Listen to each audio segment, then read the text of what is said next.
Oh hi, I'm Sens. So let's talk controllers today, shall we?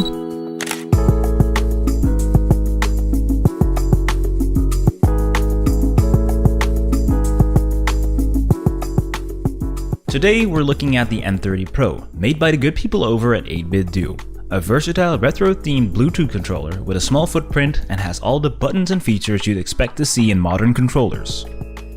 So let's dig right in and go through the contents of the box, shall we? The N30 Pro is housed in some premium feeling packaging.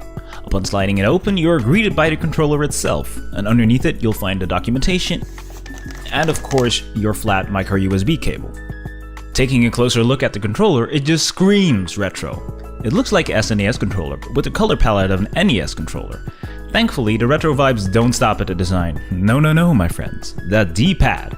Oh, that D-pad. Comparing it side by side with the original controller, it does feel incredibly similar. The main difference between the two, however, is the stiffness. The original one has more stiffness compared to the N30 Pro. Other than that, it has the same actuation and roll-like mechanic the OG has. Besides the D-pad, this controller also has other means of inputting directions. Obviously, I'm talking about the joysticks. For those who have used and cherished the PlayStation Vita, these sticks will feel pretty familiar and natural to you. They have about the same footprint and range of movement. The key difference? The sticks also double as button inputs when they are pressed. In the middle of this device, you'll find yourself the start and select buttons, which feel incredibly similar to the original NES controller. The remaining buttons on the front are the input buttons, A, B, X, and Y. One thing that stood out to me personally was the shape of these. On the original NES controller, the buttons are concaved. On the N30 Pro, however, they are protruding. I personally prefer the latter, especially during hectic gameplay. Taking a look topside, we see a creative layout of shoulder buttons. The bumper and trigger aren't stacked like we're used to, but they're aligned horizontally. This layout definitely had me shook when I first picked it up, but after a few gaming sessions, I quickly grew accustomed with it. You can totally make it work with most game titles, however, I wouldn't recommend you playing any first-person shooters or action RPGs. With the shoulder buttons out of the way, there's one more thing that catches our eye, and that would be the micro USB port. This port is used to charge the device, and it is also capable of sending and receiving data, so you can hook it up with the included cable. Flipping the device over for the final time, it will reveal the last two buttons, the power button, which is used to power on the device and sync it, and the menu button. In this shot, I've laid the N30 Pro next to the thick boys that I currently own, the Nintendo Pro Controller, PlayStation's DualShock 4, and Xbox One's Elite Controller. As you can see, the N30 Pro is a tiny piece of tech. It's been a little over 3 months since I have the N30 Pro Controller in my possession. During the time I've spent testing and using it, I've come across pros and some cons. So let's go over them real quick. The good. The first thing that stood out to me was portability. With a length of 132, width of 64, and a height of 15mm, it's easy to just pocket it or chuck it in your bag. To complement its size, there's also the weight of 83 grams. Battery life was good. 18 hours worth of playtime, and recharging it only takes between 1 and 2 hours.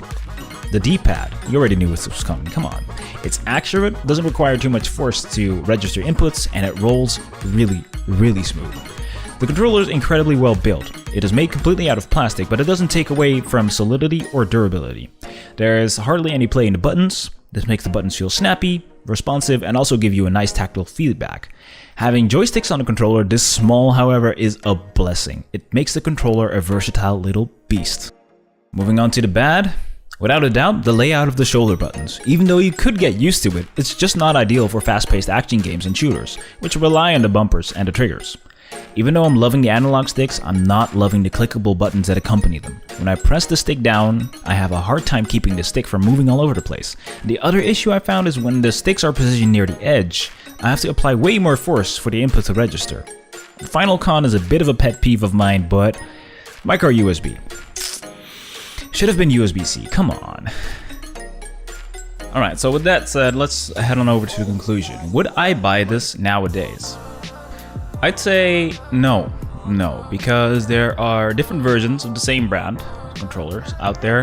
It's called the SN30 Pro, which is based on the SNES version, which has a better bumper and trigger layout. Also, I think the sticks are a bit too small for my preference. So referencing again to the SN30 Pro, I think that that one also has better sticks. They're easier to click, they have more surface area, and overall it just fits a bit more comfortable into your hands. If you have the patience, however, there is a new version of the SN30 Pro lining up, which also has palm grips, so more reminiscent of a PlayStation controller, but with the trusted quality of 8BitDo. Alright, so that was it for today, guys. I hope you enjoyed the video. Like and subs if you enjoyed the video, and if not, well, you know what to do. I'm your host, Sens, and catch you next time, guys. Bye-bye.